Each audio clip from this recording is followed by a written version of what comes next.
So our second speaker is Wendy Boys. Wendy is a dessert consultant and owner of Cocolico, a Vancouver-based company specializing in small batch, handcrafted chocolates and dessert sauces. She is also an award-winning chocolate-loving pastry artist. She has designed dessert programs for some of Canada's top restaurants, including Cactus Club restaurants. Please welcome Wendy Boys. So as Richard said, I'm Wendy. I'm a pastry chef. I have been for 15 years already. I can't believe it's been that long already. I've been working in chocolate for the last 10 years. And really my journey has been from, I went to culinary school because I thought it sounded like a good idea. After being in art school and thinking, well, that's a really awesome idea, but I can't really make any money being an artist. I mean, maybe some people can, but you have to die first. And so I decided to go to culinary school because it was kind of like being an artist, but it was more immediate and you actually got a paycheck. And so I moved from Montreal and went to culinary school in Calgary. And in Calgary I went to State, which was amazing. If anyone's looking for a culinary school, I would highly recommend this one. So notice I said culinary, not pastry. I actually did not ever go to pastry school. I thought it would be far more practical to go to culinary school, and then eventually, you know, if I had time and money, because of course, as chefs, we have so much time, we have so much money, I decided that I could go to pastry school later. And so, yeah, it's funny because we don't. That doesn't happen. As a chef, especially in fine dining, you're working a lot, 12, 14, 15 hours a day, probably 6 days a week. It's almost as glamorous as it sounds.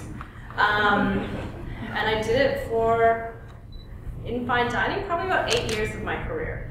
And I kept trying to walk away from it because fine dining is a lot. If anybody's ever worked in fine dining, it's everything. It's all or nothing. It's hard to have a life outside of it. It's hard to have friends with regular schedules. It's hard to have relationships.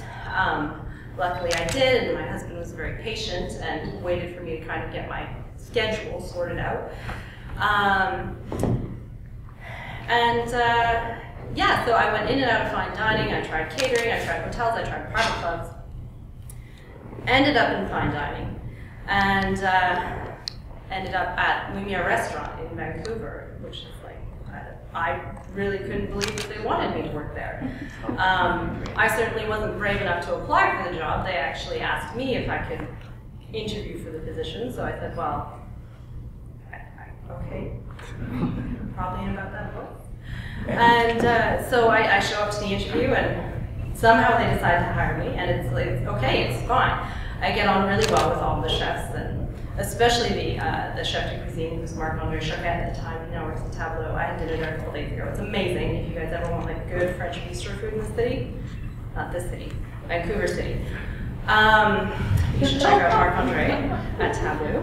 And also I worked for Rob Feeney, so I worked there for about 6 years, which I say is really like 12 years because it was twice as long, twice as hard as I really ever worked anywhere before then.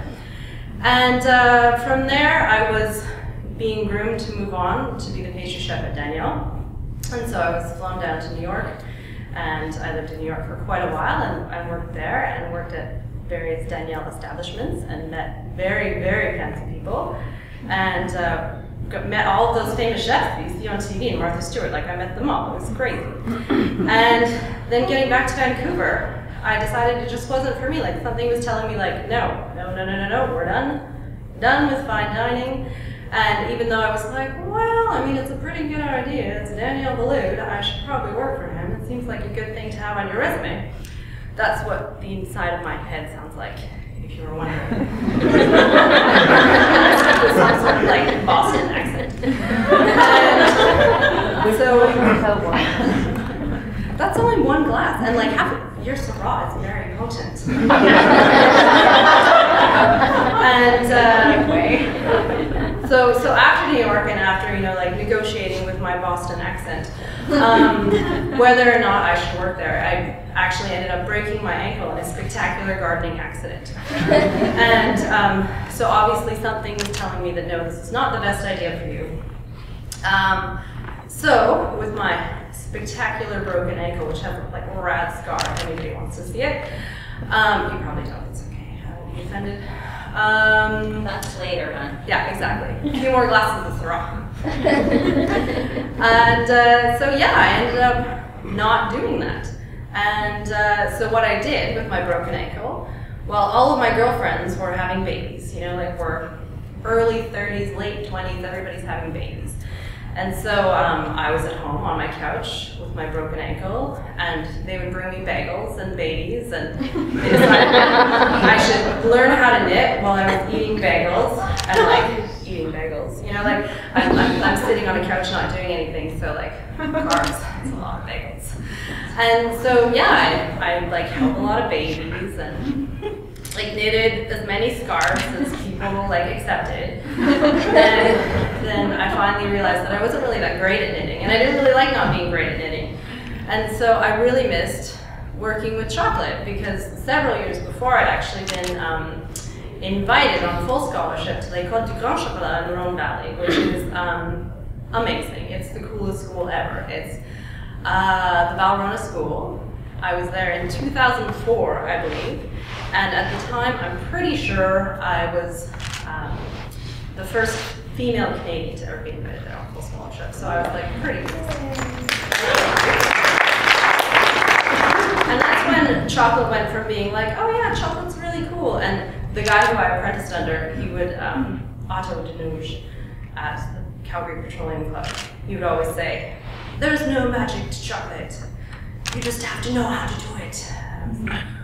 I feel like there is some magic, Otto. Like, this isn't very easy. And I would practice all the time. And so, like, chocolate and I, we did not have a love affair. Like, it wasn't, we didn't click. And so it wasn't until I was invited to the Valrhona School where we clicked, and it was like, it was on. And so then I just became obsessed, and like I came back, and I remember coming back to Lumiere, and all of a sudden we had like, chef, we need a menu platter, and there needs to be 20 different kinds of bonbons and confections on it. And they were like, okay. Which, like, if anybody's ever worked in the restaurant industry, that's not usually what happens. Like, if you come back to a restaurant and say, like, I want to use the most expensive chocolate in the world and, like, dust it in gold and roll it in fancy pistachios, they're like, can you do it for 20% food cost? Awesome. But luckily, I had the really great experience of working for people that weren't really good at business. And so I took like full advantage. Right. Yeah, you know what I'm saying.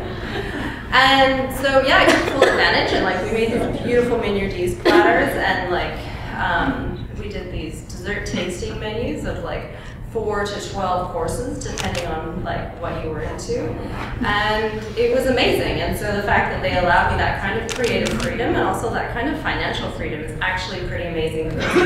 Especially now as a small business owner, like I cringe every time I get a bill with all the Valrhona that I decided to purchase that week. I'm just like, oh my god. And somebody else used to pay for it, which is awesome. And so like if you ever get that chance to like work in somebody else's kitchen and they're paying for stuff, I'm not saying take advantage, but I'm saying you should appreciate it. And you should also think about how expensive the chocolate is on that spatula that you're washing off in the dish pit instead of like putting back into the tempering machine. Just saying. And then what else? So chocolate is my mistress. I love chocolate. And then from there, I start like getting really obsessed with caramel. And like all the cool things that you can do with caramel, and like all the different ways that you can make caramel interesting, and like all the different textures that you can do with caramel, and also just the versatility of caramel, like how you can do it with sweet things and savory things, and you can kind of blur that line. And so that led to actually my second product. And so like rewind to the knitting and the broken ankle and the babies. And so from there, I started dipping chocolates in my little Kitsilano apartment. My husband would come home after a day of work, and there'd be like, you know, chocolate everywhere, and there'd be like bagel wrappers and like baby toys. And, what'd you guys do today? It's fine. It's fine. And so like I'd keep making chocolates, and my girlfriends would eat the chocolates. And then eventually they wanted to give some chocolates to their friends, so they offered to buy the chocolates. So I was like, well, okay, that seems like a good idea. And then a friend of a friend had a store. It was called 10th and Proper. It's no longer there. But it was this really cool clothing store on Point Grey. And they decided to have like an artisan sale. So it was all of their friends that were artisans. So they were like, hey, Wendy, you make chocolate. Do you want to sell some? And I was like, yes, that sounds awesome. And so as I was like still on crutches at this point, it's like a spectacular break, it takes a long time to heal. So still on crutches, like dipping chocolates while like kneeling on a bar stool, decide to like get some packaging together. Also, I had about $300 left in my bank account because I'd spent it on, you know, I was in New York, I spent it on a lot of things. I don't have to justify it. I had about $300 left, and that is how I started my business. So from there, like I had to buy chocolate. Okay, well that's more than $300, and then all of the other supplies that go into that, and then I had to decide on like packaging. Okay, packaging. Probably labels. Okay. So basically, like the first design of Wendy Boys chocolates was done entirely. Oh, I have 1 minute left. Was done entirely negotiating and bartering for chocolate.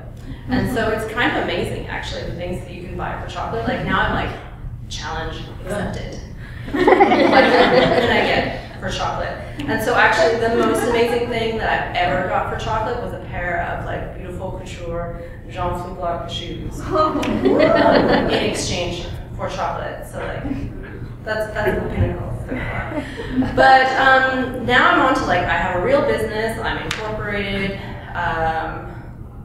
we're moving into our new facility. Actually, like we have been for the last 2 weeks. Turns out it actually takes a long time. It took 14 months to plan and build, and now we're finally moving in. And I was there first thing this morning getting my marble countertops installed. So like it's happening, it's for real, and that's that. So if you have any more questions, feel free to ask me anything after the break. Just wonder where it's going to be. Yeah. Oh, where it's going to be? It's on East First in Scotia, but it's a closed manufacturing facility, so it's just our micro manufacturing facility. So we wholesale. So where do we buy your stuff? Whole Foods carries it. Urban Bear, Save on Foods. Wow. Edible Canada. Gourmet. No, not Gourmet Warehouse. Mine Heart. Actually, a couple hundred stores. Cool. Across the street. Congrats, Wendy. Hey. Nice.